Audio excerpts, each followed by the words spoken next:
कहते सरकारी है वो जमीन हमारी है, जो कहते सरकारी है वो जमीन हमारी है। आजाद हिंदुस्तान जिंदाबाद, आजाद हिंदुस्तान जिंदाबाद। बिल्कुल, मैं आपको बता दूं कि इस वक्त हम लोग ईदगाह में हैं और ईदगाह की तस्वीरें आप देख सकते हैं। लोगों का हजूम जो है वो यहाँ पर पहुँचना शुरू हो चुका है और अभी कुछ ही समय में यहाँ पर जो है जो इनको लीड कर रहे हैं वो यहाँ पर ब्रीफ करने वाले हैं और तमाम लोगों को अपने माध्यम से जो है वो मैसेज देने वाले हैं कि अब अगला स्टेप जो है वो सरकार के खिलाफ क्या रहने वाला है। लेकिन उससे लेकर वो हम आपको ज़रूर सुनाएंगे, लेकिन उससे पहले ये तस्वीरें इस वक्त आप देख सकते हैं। लगातार यहाँ पर जो है वो देखिए लोग यहाँ पर लगातार आते हुए हाथों में तिरंगा लिए। तो फिलहाल यहाँ पर कुछ लोग हैं, इनसे बात करेंगे। हाँ करेंगे जी, क्या नाम है आपका? बुशरा मंजूर। अच्छा बुशरा, क्या कहेंगे आप इस ऑर्डर को लेकर? ये बहुत गलत हो रहा है। हम सबके घर जा रहे हैं, बहुत ज़्यादा गलत हो रहा है। हम जब प्राइम मिनिस्टर को लाया था, हमने खुशी खुशी लाया था। जब इनने कहा था आर्टिकल 370 हटा, सब कुछ अच्छा होगा, कहाँ अच्छा हो रहा है? हम रोड के बाहर हैं। ये बहुत गलत हो रहा है। हमारे घर जा रहे हैं, हम स्टडी से फोकस नहीं कर पा रहे। इनने कहा था हमारे प्राइम मिनिस्टर ने कि बेटी पढ़ाओ बेटी बचाओ। आज बेटियाँ ही रोड पे हैं, बेटियों की बात नहीं, सब बच्चे वो रोड पे हैं। अब पढ़ नहीं पा रहे हैं, अब फोकस नहीं कर पा रहे स्टडीज़ पे। ऊपर से फाइनल एग्जाम्स भी हैं हमारे, बहुत स्ट्रेस, पेरेंट्स के ऊपर स्ट्रेस है हमारे और हमारी स्टडीज़ के ऊपर बहुत ज़्यादा स्ट्रेस है। मैं इतना ही बोलूँगी, मैं इतना ही रिक्वेस्ट करूँगी कि प्लीज़ हमारी हेल्प करो।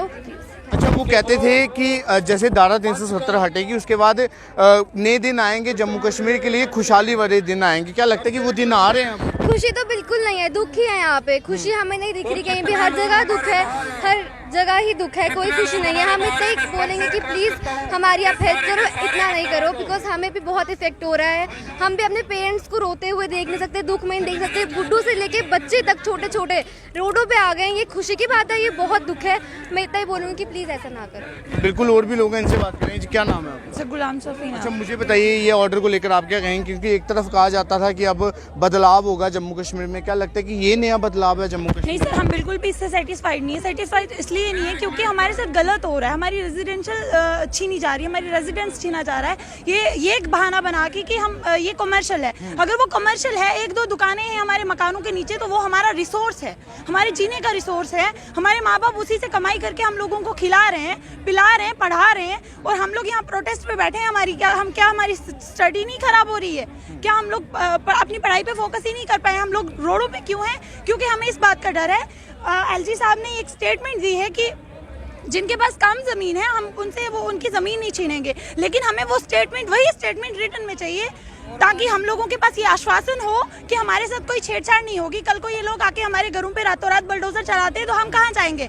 हमारी जो माया पूंजी है हमारे माँ बाप की, वो गरीब लोग थे। कुछ टाइम पहले तक तो उनके पास भेड़ बकरियां हुआ करती थी और आज अगर उनके पास एक दुकान है, वो तो उनका रिसोर्स है। वो भेड़ बकरियां बेच के अगर वो दुकान चला रहे हैं तो हमारे लिए कर रहे हैं, वो हमारा रिसोर्स है। ये कहते हैं कि वो ये जमीन सरकारी है। नहीं, ये जमीन सरकारी तब थी जब उन लोगों ने हमें दी थी, तब भी तो प्रिंसली स्टेट थी, तब से तो राजा महाराजा राज किया करते थे। जब राजा महाराजा के राज पे हम लोगों को दी गई थी। आजकल हम योगी गवर्नमेंट, मोदी गवर्नमेंट ये कह रही है कि माइग्रेंट्स को जमीन दी जाए, बाहर से जो लोग आ रहे हैं उनको जमीन दी जा रही है। हमारा हक मत छीनिए, हमें वही जमीन दीजिए जो हमें पुराने राजाओं ने दी थी, जो पहले लोगों ने हमें दी थी। हमारे लिए वही काफी है, हमसे वो मत छीनिए, हमारा हक मत छीनिए, वरना हम लोगों को ये लोग मजबूर करे जा रहे हैं कि हम रोड्स ब्लॉक करें, हम सेक्रेटरीट तक पहुंचे। क्या हम लोगों को इतनी मजबूरी है सेक्रेटरीट तक जाने की? क्योंकि है, हमें तो है, गवर्नमेंट को नहीं है, क्योंकि वो अपनी सीट्स पे रिजर्व होके बैठे हुए हैं और हम लोगों को खजल किया जा रहा है। क्यों किया जा रहा है? लगता है कि जम्मू कश्मीर की जो एडमिनिस्ट्रेशन है वो क्यों नहीं लोगों के दर्द को समझ पा रही है? जम्मू कश्मीर की एडमिनिस्ट्रेशन पे फोर्स है, उनको अट्रैक्ट किया जा रहा है हम लोगों के घर छीनने के लिए, क्योंकि जो बड़े नेता है ना, ये कारीगरी सारी उनकी है। हमारी एडमिनिस्ट्रेशन मजबूर है उनके लॉज और आर्डर्स को फॉलो करने के लिए, और वही आर्डर हम लोग फॉलो कर रहे हैं।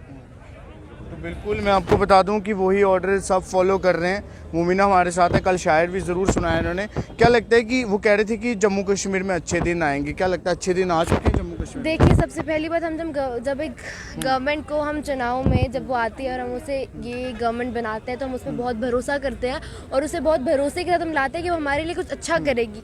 370 गवर्नमेंट ने हटाया था ये कहकर कि हाँ जम्मू कश्मीर में तरक्की होगी, जम्मू कश्मीर में डेवलपमेंट होगी, लेकिन वो दिख ही नहीं रहा। जब हमसे हमारे घर ही ले रहे हैं तो डेवलपमेंट दिख ही नहीं रहा। अगर गवर्नमेंट हमारे अच्छे के लिए इतना चाहती है तो आज वो हमसे हमारे हक क्यों छीन रही है? आज हमें 4th डे लगातार अपील करते हुए गवर्नमेंट से, लेकिन अभी तक कोई एक्शन क्यों नहीं आया, कोई रिटर्न क्यों नहीं आया कि हम लोगों को कुछ नहीं होगा? जहाँ देखो कुछ ऐसे हैं जिनमें नीचे दुकानें होंगी, ऊपर घर होगा। जब उनकी दुकानें आप तोड़ दोगे तो उनका घर भी तो टूटेगा ना, तो वो कहाँ रहेंगे जाकर? I you giving them, I you providing them something? कोई कंपनसेशन नहीं दे रहे, कोई रेगुलेशन नहीं कर रहे, ये लोग रिकॉग्नाइजेशन नहीं दे रहे हमें, तो हम किस हक से इस गवर्नमेंट को बोले कि हाँ आप हमारे लिए अच्छा करने आए हो? वो अच्छे दिन नहीं दिख रहे। तो मेरी अपील है हमारे गवर्नर साहब से, मनोज सिन्हा जी से, वो इसलिए गवर्नर है बने हैं यूटी के हमारे, क्योंकि वो बहुत डाउन टू पर्सन है, वो अच्छा, वो उनको पता है क्या चीज़ अच्छी है क्या चीज़ बुरी है, because he has done a lot of good deeds in his past. तो मेरी बस उनसे अपील है कि आप हमारे हक के लिए हमारे साथ आओ, क्योंकि अगर आज हम सिर्फ यहाँ तक है, इस ईदगाह तक है, कल को हम गवर्नर हाउस भी चले जाएंगे, और अगर वहाँ कुछ नहीं हुआ तो मुझे नहीं पता कब लोग यहाँ कर अपने हक के लिए सुप्रीम कोर्ट, पार्लियामेंट हाउस भी पहुँचेंगे अपने हक के लिए। क्योंकि बस मेरी इतनी अपील है कि आज 4th डे है तो गवर्नर साहब हमारे लिए करें कुछ, हमारे को रिटर्न दे कि हाँ हमारे साथ कुछ गलत नहीं होगा। बिल्कुल देख सकते हैं सरकार जो है वो आश्वासन दे, ये इंश्योर करे कि इन लोगों के साथ कुछ भी गलत नहीं होगा, उसके बाद ही ये प्रदर्शन जो है वो रोका जाएगा। लेकिन उससे पहले मैं आपको बता दूं कि ये तस्वीरें जो है वो मैं आपको लगातार दिखाने का प्रयास कर रहा था, और अभी भी देख सकते हैं यहाँ पर हाथों में तिरंगा लिए तमाम लोग जो हैं वो अपने हकों के लिए फ़िलहाल यहाँ पर लड़ते हुए, तस्वीरें हमने आपको ज़रूर दिखाई, लेकिन अभी कुछ ही देर के बाद यहाँ पर ब्रीफ किया जाएगा। आज देखना झेल रही है, बेरोजगारी से हम लोग परेशान हैं। हमें बड़े बड़े वादे किए गए थे 5 अगस्त 2019 को, जब धारा 370 हटाई गई कि जम्मू कश्मीर विकास की राह पर दौड़ेगा। यहाँ के युवा जो हमारे भाई हैं उनके ऊपर रोजगार की बौछार होगी, यहाँ पर जो है तरक्की देखने को मिलेगी जम्मू कश्मीर को। आप सब गवाह हो, आप जमीनी हकीकत से वाकिफ हो। आपको ऐसा कुछ दिखाई दिया? क्या आपको कश्मीर के अंदर शांति बहाली दिखाई दी? आतंकवादियों पर हुए दिखाई दी सरकार? हमें केंद्र शासित प्रदेश बनाया गया था, हमें बहुत उम्मीदें थी कि आज हम सीधा केंद्र शासित प्रदेश हैं तो प्रधानमंत्री जी हमारी खैर पूछेंगे, देश के गृह मंत्री जी हमारी खैर पूछेंगे।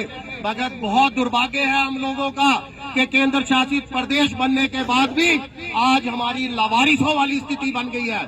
आज हर वर्ग सड़कों पर है, बेरोजगार युवा सड़कों पर है, सरकारी नौकरशाही नौकरी करने वाले सड़कों पर है, अस्थायी कर्मचारी सड़कों पर है, जो अपने के लिए परीक्षाएं दे रहे हैं हमारे युवा भाई वो सड़कों पर है। कोई भी वर्ग आज जम्मू कश्मीर में ऐसा नहीं है जो सड़कों पर ना हो अपनी मांगों को लिए। जो है वो हम आपको बताते रहेंगे। आप तब तक के लिए आप इसी प्रकार से देखते रहिए चनाव न्यूज़। दीपक मनास के साथ मैं गौरव विनोद। जय हिंद।